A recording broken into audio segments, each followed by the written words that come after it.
Hi, welcome to Budget MTG Decks. All magic fun, all cards under $1. I'm David, this is my cousin Ruud. Hey everybody, today we're going to talk about a fun and effective commander deck you can build without breaking the bank. Now today's deck is going to be a deck for budding kleptomaniacs. We're going to see whatever that means later on in this video. Of course, as with all our decks, there's just one additional build rule, and that is that all our cards need to be under $1 in price, with the exception of the commander. So this makes for very budget decks. Yeah. So let's take a look at the commander. Exactly, we have an awesome commander for you today. We have Marchesa, the Black Rose. For a colorless, a blue, a black, and a red, so for 4 mana, we get a 3/3 legendary human wizard. Now the awesome thing about Marchesa is that she has Dethrone, which means that whenever this creature attacks a player with the most life, or tied for the most life, we get to put a +1/+1 counter on it. On top of that, other creatures you control also have Dethrone. This is very important.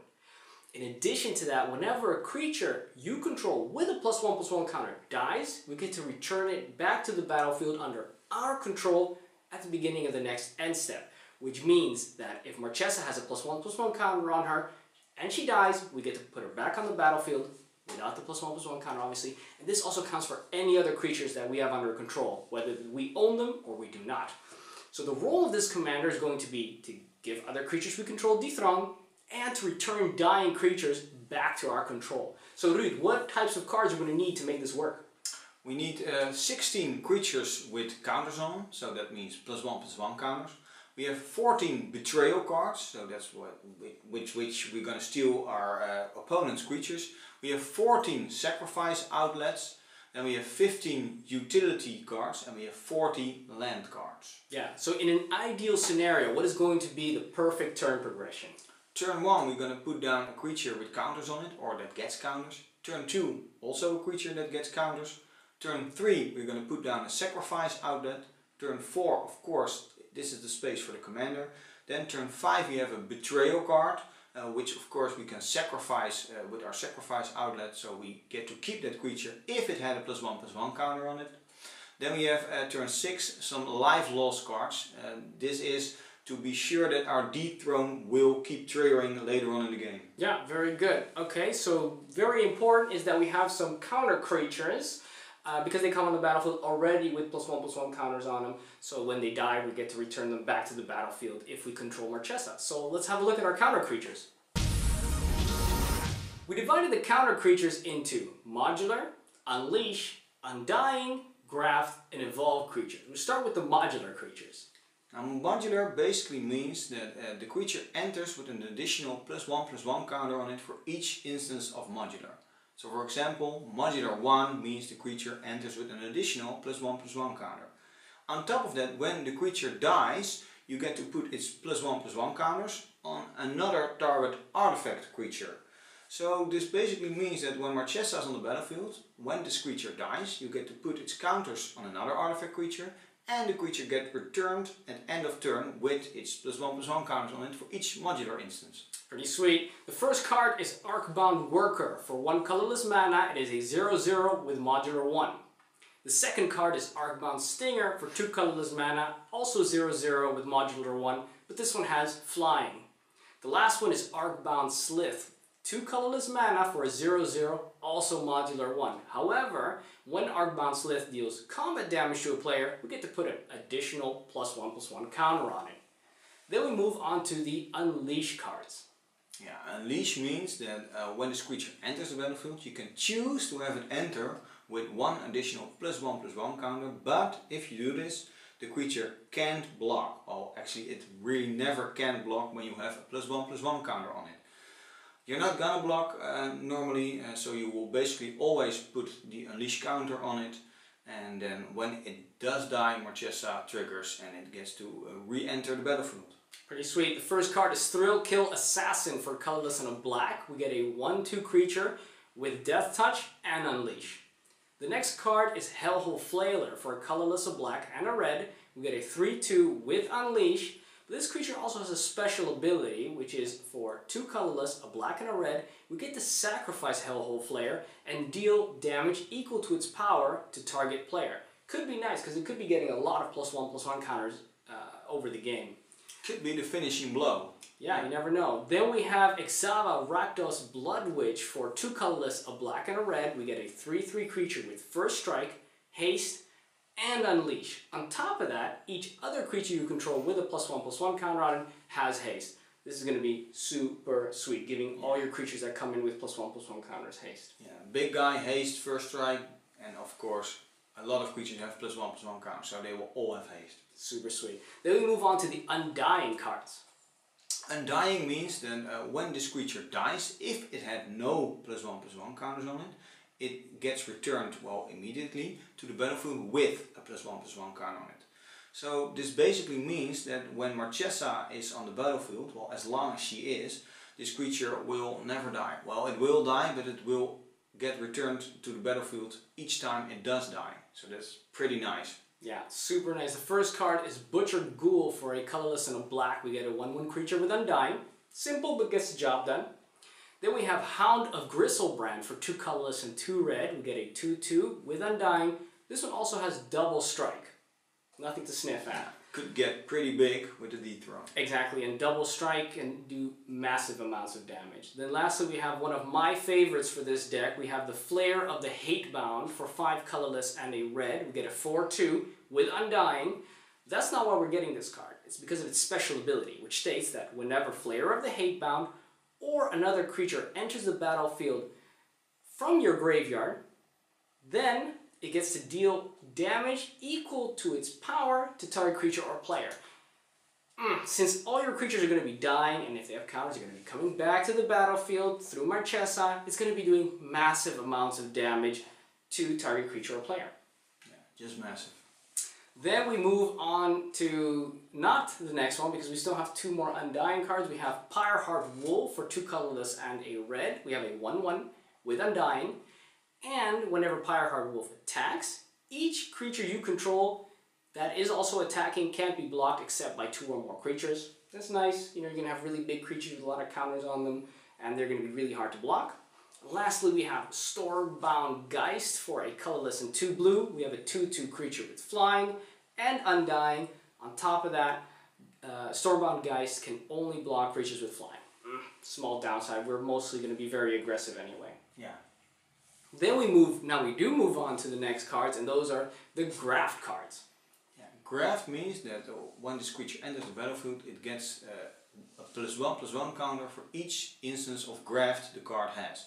So, for example, the first card, Graft 2, means it gets to enter the battlefield with 2 +1/+1 counters on it. In addition to that, when another creature comes into play, you may move a +1/+1 counter from this creature onto that creature. This is actually pretty big with Marchesa because, of course, she can protect herself if she has a +1/+1 counter on it, and these Graft creatures can provide this counter for her. Yeah, super powerful. Vigilant Graft Mage is the first card for 2 colorless and a blue. We get a 0/0 creature with Graft 2, and we can pay a colorless and a blue to untap target creature with a +1/+1 counter. That could be a nasty surprise for people who are not expecting it. Then we have Helium Squirter for 4 colorless and a blue. We get a 0/0 creature with Graft 3. And for 1 colorless mana, we can make sure the target creature with a +1/+1 counter gets flying till the end of turn. Also a nice surprise. Then we have Norwegian Sages for 4 colorless and 2 blue. We have a 0/0 creature with Graft 4. And for a colorless, we get to remove 2 +1/+1 counters from creatures you control. So it doesn't have to be for 1 creature, just from any number of creatures. And then we get to draw a card. So later on in the game, we've got some mana, we've got a lot of +1/+1 counters, you might want to get some draw. These guys will provide that. Now, on top of that, of course, with the Graft creatures, for example, when this one with Graft 4 gets to just 1 counter, when he gives all his counters away, and it will die at that moment, maybe you sacrifice it, it gets returned to the battlefield with Graft 4, so 4 counters again. Yeah, these guys are really hard to get rid of when Marchesa's on the battlefield. Then we move on to our Evolve creatures. We just have 2 Evolve creatures. Evolve basically means that when a creature with a larger amount, greater power or greater toughness enters the battlefield, when this is on the battlefield, this creature gets a +1/+1 counter on it. Just 1 per creature that enters with bigger power or toughness. Yeah. The first card is Cloudfin Raptor for 1 blue. We get a 0/1 with flying and evolve. And the last card is Simic Flux Mage for 2 colorless and a blue. We get a 1/2 with evolve. And on top of that, we can pay a colorless, a blue, and tap it to move a +1/+1 counter from Simic Flux Mage onto target creature. So, for example, Marchesa, which might need protecting. Well, those are the counter creatures. These are great creatures that we have on the battlefield. They're going to protect us. It's going to be super hard to get rid of them from our opponent's standpoint. However, there's nothing more fun than taking our opponent's creatures and then making them our own and essentially making them betray their former owners. So let's have a look at the betrayal cards. Now basically the betrayal cards we have, the only thing they do, we get to steal a creature card from an opponent. Then we keep it until end of turn. It does gain haste, so you can attack with it right away. What we need to do with this card, we need to make sure that it gets a +1/+1 counter on it, which we can do with one of the other cards we just saw in this video. And then at end of turn, before we lose the card, we need to sacrifice it or make it die in any other way. And then the card gets returned to our control from the opponent's graveyard at end of turn because Marchesa will trigger. So this way we get to keep the creatures we stole with these cards. So, well, that's just amazing. One important thing to note is that we can't steal commanders because the opponent can well, choose to make them go to the command zone instead of their graveyard. And when they do not get returned to the battlefield because, well, Marchesa just doesn't work that way. She doesn't return a card from a command zone. Exactly. Well, let's have a look at the cards that enforce our kleptomania. We start with Act of Treason for 2 colorless and a red. It states that you gain control of target creature until the end of turn. Untap that creature, it gains haste. So, as we already said, we're going to use this to grab a creature and put a +1/+1 counter on it, attack, sacrifice it, and then we get to keep it. Threaten for 2 colorless and a red is exactly the same.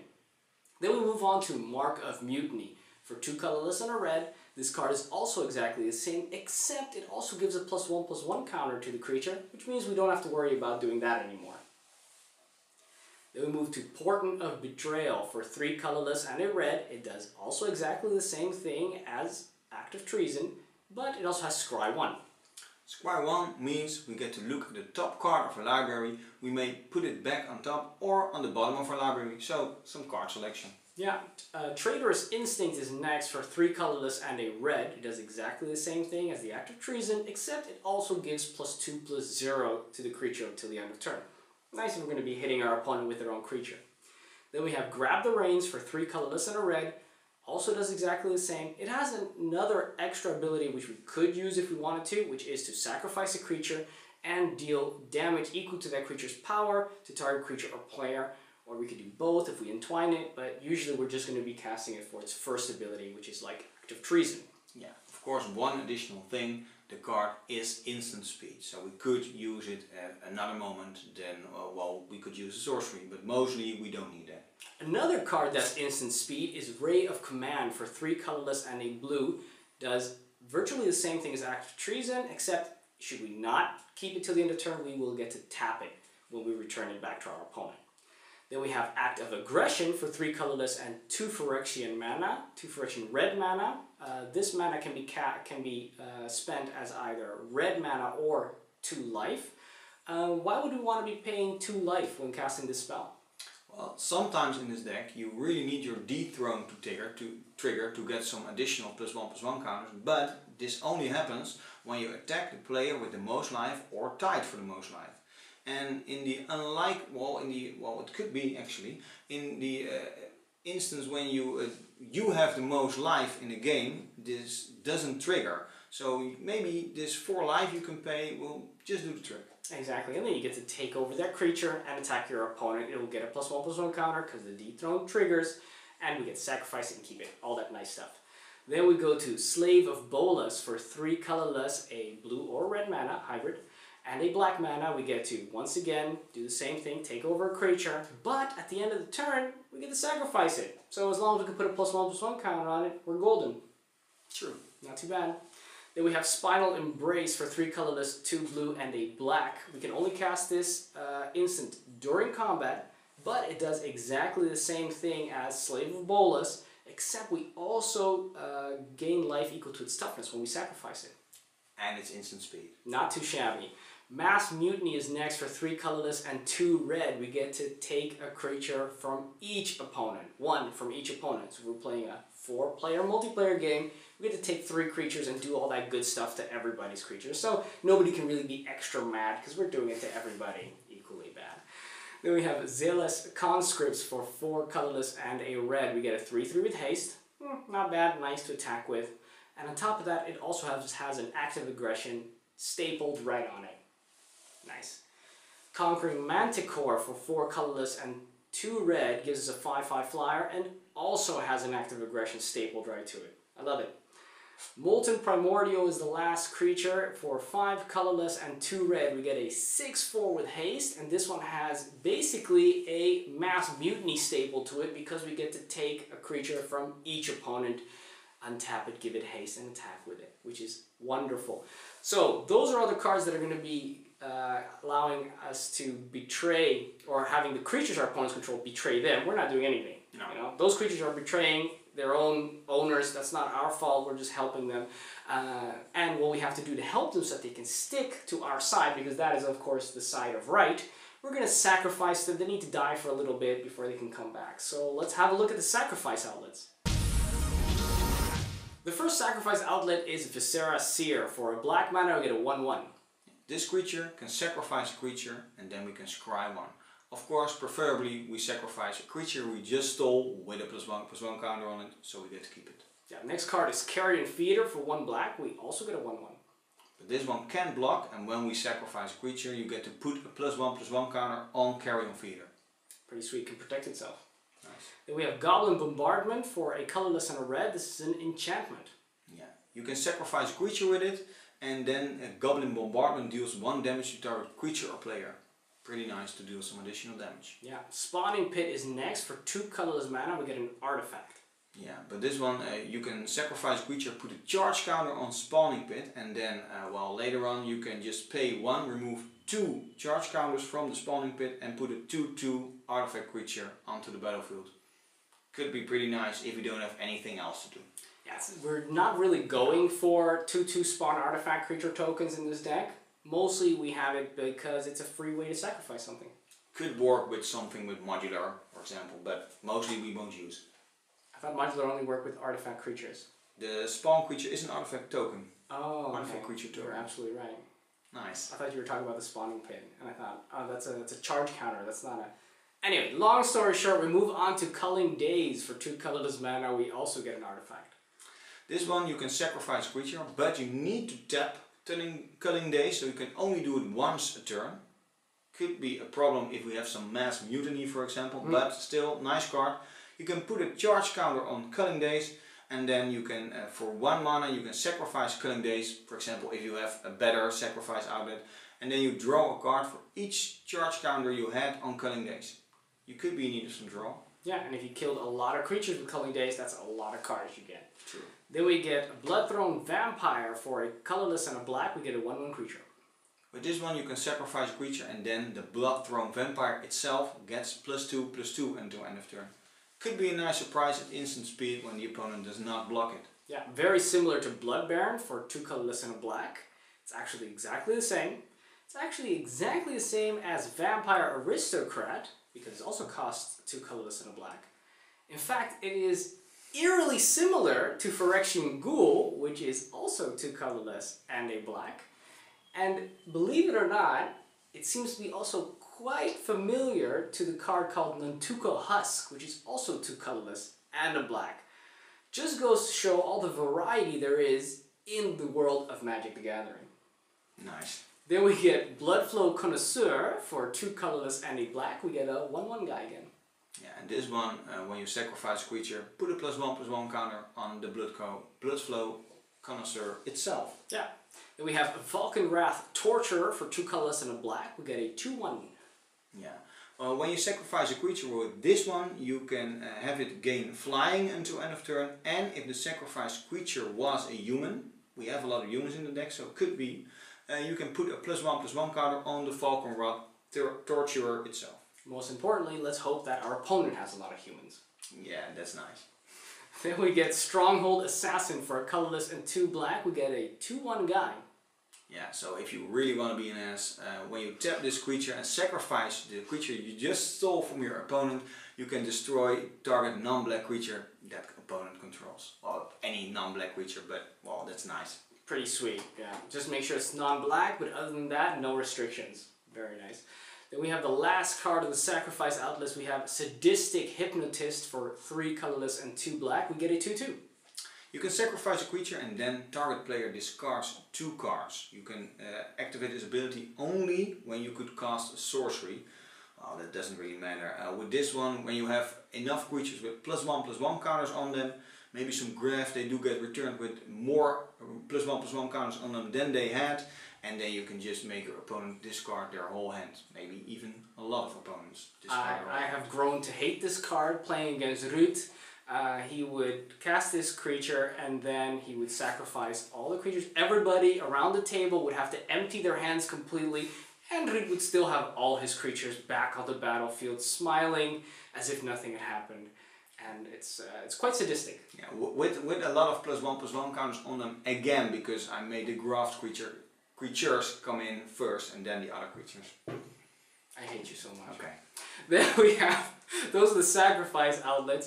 Naturally, there's a lot of other nice synergy things that we can do with all these +1/+1 counters and stealing creatures. So let's have a look at the utility cards. We divided the utility cards into life loss cards, so cards that allow us to lose a little bit of life, and synergy cards, which work well with creatures that have counters and creatures that go into our graveyard. Let's start with the life loss cards. Why would we need life loss? Well, we just explained it before in this video. Sometimes we will have the most life in the game, which can be annoying because our dethrone will not trigger anymore.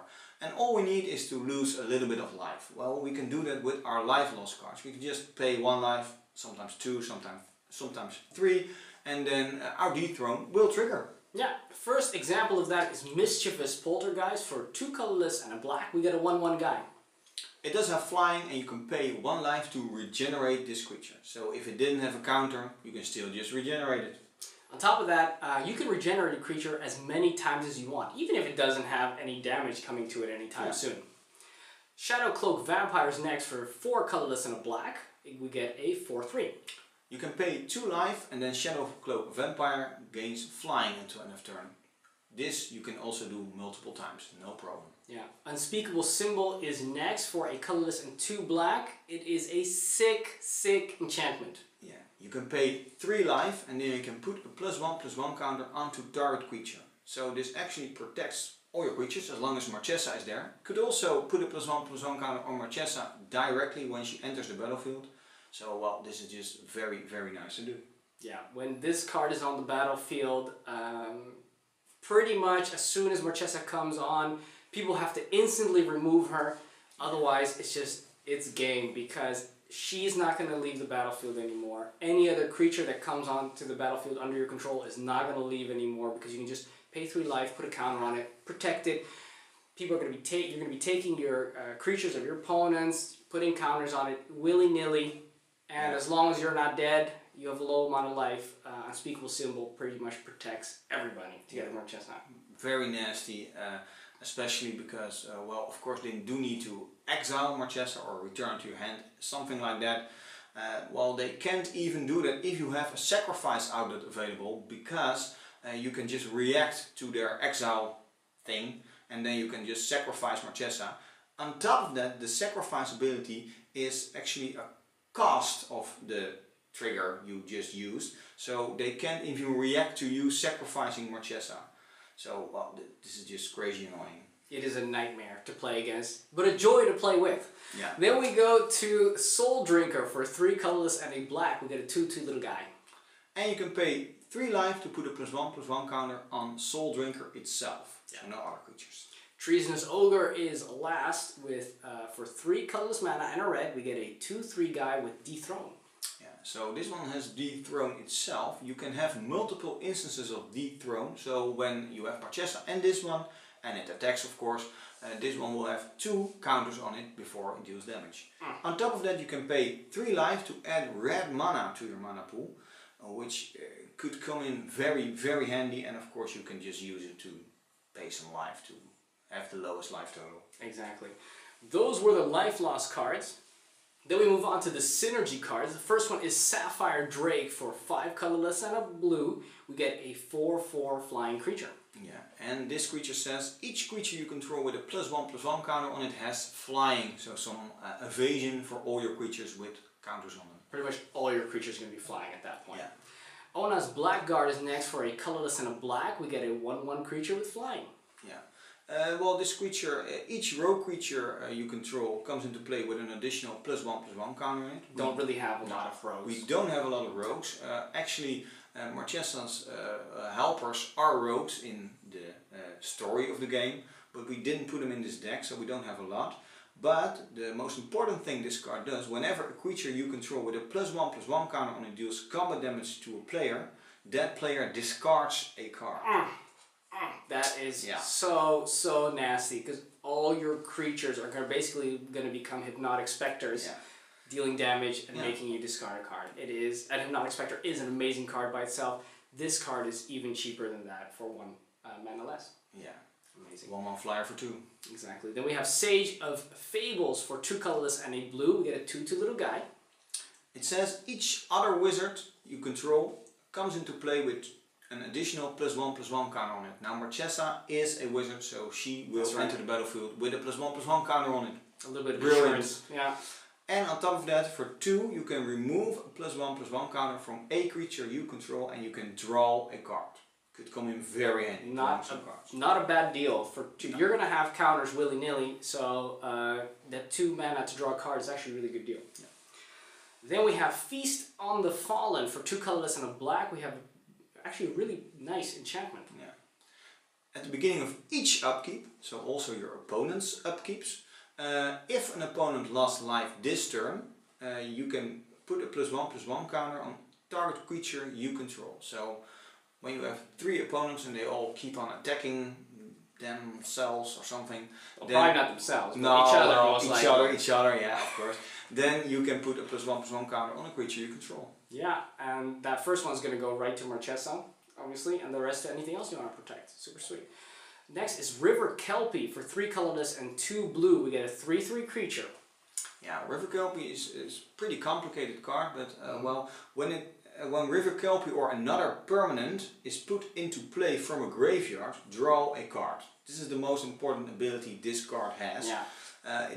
It basically means that you do put a lot of creatures from your graveyard onto the battlefield again, sometimes from an opponent's graveyard when you stole a creature, and then you just draw a card. Well, this is pretty nice. It also works with spells played from a graveyard, and this is any spell played from any graveyard, so even if your opponents play a spell from their graveyard, you draw a card. Yeah. You don't do that yourself, but your opponents might do this. This card also has Persist. When it dies, if it did not have a -1/-1 counter on it, so if it was just 3/3, you can return it to the battlefield with a -1/-1 counter on it, so it will become 2/2. When you do that, of course, River Kelpie itself enters the battlefield from a graveyard, and then you draw a card. And on top of that, every time you put a +1/+1 counter on it, it'll negate any -1/-1 counters on it, and hence its Persist can trigger again when it dies. Then again, if you got Marchesa on the battlefield and it does have a +1/+1 counter on it, after you put the first one in, negating the first -1/-1 counter, then obviously it will also come back. Basically, this guy is also really hard to get rid of. Then we have Stalking Vengeance for 5 colorless and 2 red. We get a 5/5 creature with haste. Yeah, it's well, whenever another creature you control dies, which might happen a lot, maybe you stole a creature, you sacrifice it, you can sacrifice your own creatures, it deals damage equal to its power, well, of course the power with the counters on it, to target player. So basically, well, you can just sacrifice everything you have and deal tons of damage. Yeah, and don't act like you don't do that, because often enough I see you sacrificing all your creatures at the end of somebody else's turn, and then they come back at the end of their turn, and during your turn again they have all your creatures again, and they have all the +1/+1 counters on it because of all the graph shenanigans that you do. So actually, Stalking Vengeance could be a very reliable way to do a ton of damage every turn to your opponent. True. Then we go to Vicious Shadows for 6 colorless and a red. We get a also very powerful enchantment. Works kind of the same as the previous card. Yeah, whenever a creature is put into a graveyard, so any graveyard, from play, you may have Vicious Shadows deal damage to target player equal to the number of cards in that player's hand. So a little bit different, but also dealing, well, preferably a lot of damage. Yeah, and even if it's a little bit, you're going to be triggering it so many times, it's obscene. Warp Storm Surge is a lovely enchantment for 5 colorless and a red. Yeah, whenever a creature enters the battlefield under your control, so only your own creatures, it deals damage equal to its power to target creature or player. So even some removal in this card. Gets out of control real fast. Mole Drifter is costs 4 colorless and a blue, and it is a 2/2 flyer. Well, on top of that, it has Evoke, and when it enters the battlefield, you draw 2 cards. And instead of paying the 5 mana for this card, you can pay just 3 for its Evoke cost, that is. And then when it enters, you have to sacrifice it right away, but you do get to draw the 2 cards, of course. So it's basically, what's the card called? Divine Intervention? No, I don't know. It's for 3 mana, draw 2 cards. But this card, when... Divination! Divination, that's it. When this card enters the battlefield, you draw the 2 cards. I'm overly proud of that for some reason now. It's a very basic card. I feel overly excited that that I got it. But very nice, very nice. We have it written over there in the corner. Nice. Well, when it enters the Mole Drifter, you draw the cards, and then you, preferably you put a +1/+1 counter on it with the unspeakable symbol. Then at end of turn, it returns to your control because you had to sacrifice it, and then you draw 2 cards again. So for 3 mana, you will have, in the best case scenario, you will have 4 cards and a 2/2 flyer. Beautiful. Mole Drifter does work in a lot of different decks, but this one, it does amazing work. Then we go to the last one, and this is also one of my favorite cards. Nevermaker for 3 colorless and a blue. We get a 2/3 with flying, but it has a very special ability. Yeah. When Nevermaker leaves play, put target non-land permanent on top of its owner's library. So this is card advantage, removal, and it's actually a permanent, so you can remove anything you like. Except for land. Except for land, of course. It also has Evoke, so this works the same. I'm not going to explain it again because he keeps on talking through my explanation. So you can just evoke it for the same cost, just 4 mana, and then you put a counter on it, it gets returned, very nasty. Absolutely. Nevermaker, also in the Brago deck, did great work. True. And here it comes back again to help Marchesa defeat our opponents. Well, those are the synergy cards. Naturally, we cannot cast any of these spells without the proper land distribution, so let's have a look at the lands. We divided the lands into 3 islands, 6 swamps, 10 mountains, and 21 non-basic lands. To start off, we have Rakdos Guildgate. It's a land, enters the battlefield tapped, but it does give black or red mana. It does the same as Urborg Volcano and Treasurehorn Sinks. The next card is Bloodfell Caves, which comes in tapped, gives us either a black or red mana, but we also get to gain a life when it comes into the battlefield. It's the same as Arkham Refuge. Then we have Rakdos Carnarium, also enters battlefield tapped, but it gives us black and a red mana, but we do need to return a land from the battlefield to our hands. Then we have Dimir Guildgate. It comes in tap but gives us either a blue or a black mana. It's the same as the Salt Marsh and as the Frost Marsh. Then we have Dismal Backwater. That's the same as the other ones, the Dimir Guildgate, but you do gain a life, which is the same as Jawar Isle Refuge. Yeah.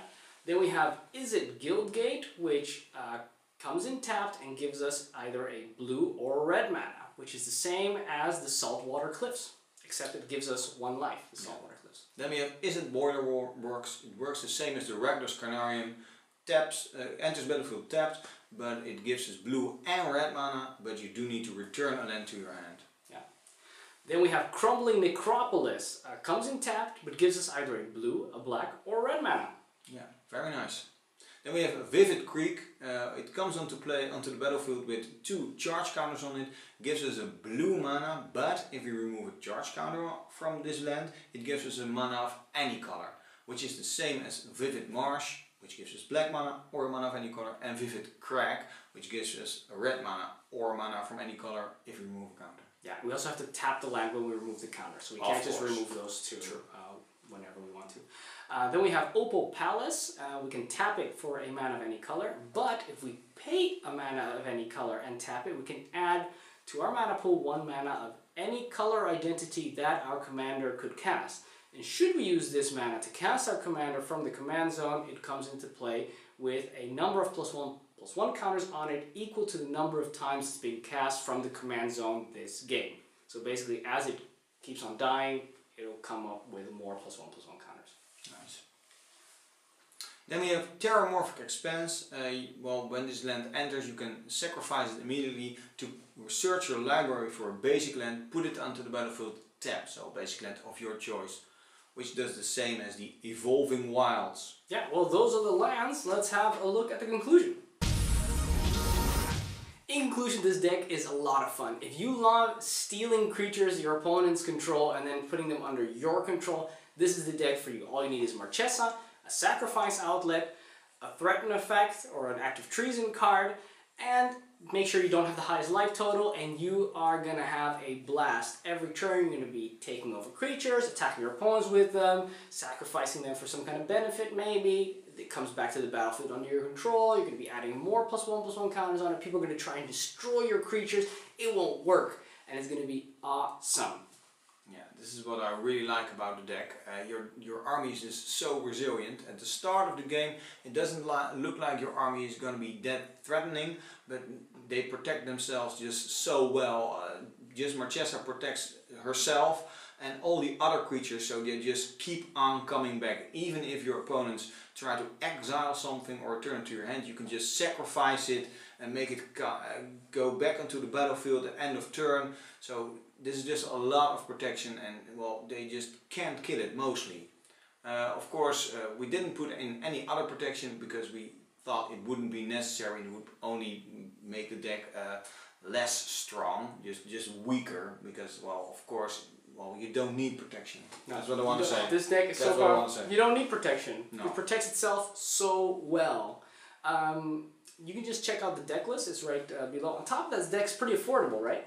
Yeah, the deck is below $30, and we did the math on magiccards.info. We used all the medium prices. This site compares all the prices of a lot of other sites that sell magic cards. So you can really buy this deck below $30, and that is including the Commander Marchesa. Yeah, and now we're going to ask you to subscribe, because if you subscribe, press that subscribe button, we will go and become under the control of Marchesa, which means that every week we'll be able to come back and make more videos. That sounds pretty good, right? So just click that subscribe button. We have a question of the day. Which other mechanic would also work really well in this deck with Marchesa? You can leave your answers in the comments below this video. Yeah, well, that's it. So thanks for watching. I'm David. And I'm Ruud. And this was Budget MTG Decks. Hi everybody! If you want to see the Marchesa deck in action, visit our friend Clonehead by clicking the left button below. There you will find great gameplay videos for all kinds of Magic the Gathering formats, including this multiplayer commander game with Marchesa.